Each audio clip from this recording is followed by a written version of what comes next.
School అమ్మాయిని తీసుకొచ్చి మీరు తుని నీ పేరేంటి నీవు ఒకసారి ఆగు నువ్వెవరు చెప్తున్నాను ఆగు బాగా నేను చెప్తున్నా నాకు మీరు ఎవరో బుజ్జి నువ్వు ఒకసారి నువ్వు బట్టలు ఇప్పి ఇక్కడ పట్టుకోవడం మీరు ఎవరు నేను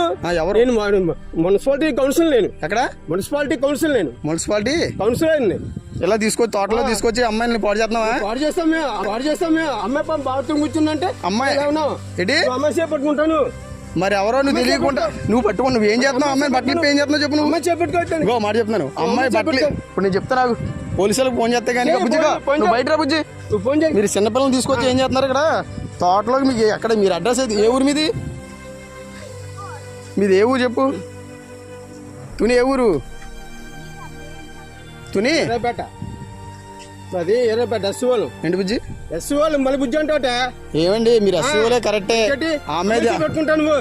అదే చేయి పట్టుకున్నాను మీ బుజ్జి అది కాదు మళ్ళీ బుజ్జి చేయి పట్టుకున్నాను అర్థం అవుతుంది సోషల్ మీడియాలో చెప్తాను మీరు ఇలా తోటలో నువ్వు ఎందుకు వచ్చావు బుజ్జి వెళ్తాడు వస్తాం మేడం మా ఇంటికి తీసుకెళ్తున్నా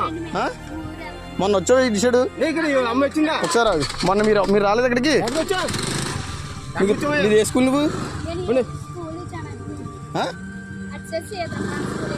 మరి ఇచ్చేడు ఎలా వచ్చావు నువ్వు ఏ ఊరి మీద ఏ ఊరి మీది ఏ ఊరు అన్నా ఇదే ఏ ఊరు అద్దరిపేట వెళ్తున్నావు సార్ ఆగండి ఆగండి మీరు సరే బండి చేస్తాను అదే ఈ తోటలోకి ఎవరు రమ్మన్నాడు మిమ్మల్ని ఎవరు రమ్మన్నాడు పాస్ వచ్చామా తోటలోకి ఎవరు రమ్మన్నాడు తోటలో ఏమన్నా అంటే బాత్రూమ్ వచ్చావా బాత్రూమ్ వస్తావా తాళం ఎత్తావు ఇవా నువ్వు తాళం చెప్తాను ఎవడో వచ్చేసి చెప్తాను ఎవడో చెప్పు ఎవడో తెలియ నువ్వు బండి ఆపపోతే బావలు కూడా చెప్తున్నాను తునిలో 2వ వార్డుకు సంబంధించినటువంటి వ్యక్తి అతను గురుకుల పాఠశాలలో జరుగుతున్నటువంటి ఒక చిన్న బిడ్డని అంతవరకు దగ్గరగా 2 కిలోమీటర్ల దూరం దాటేసి ఎందుకు తీసుకెళ్లినట్టో కూడా ఈ కామ పిశాచి చెప్పాలి. మనవరాలు లాంటి వయసున్నటువంటి ఆడబిడ్డ మీద ఏమి కామ కోరికలు కామ పిశాచాలు ఉంటాయరా మీకు? నేను ఒక సీనియర్ నాయకుడిని సీనియర్ వ్యక్తిని అని చెప్పేసి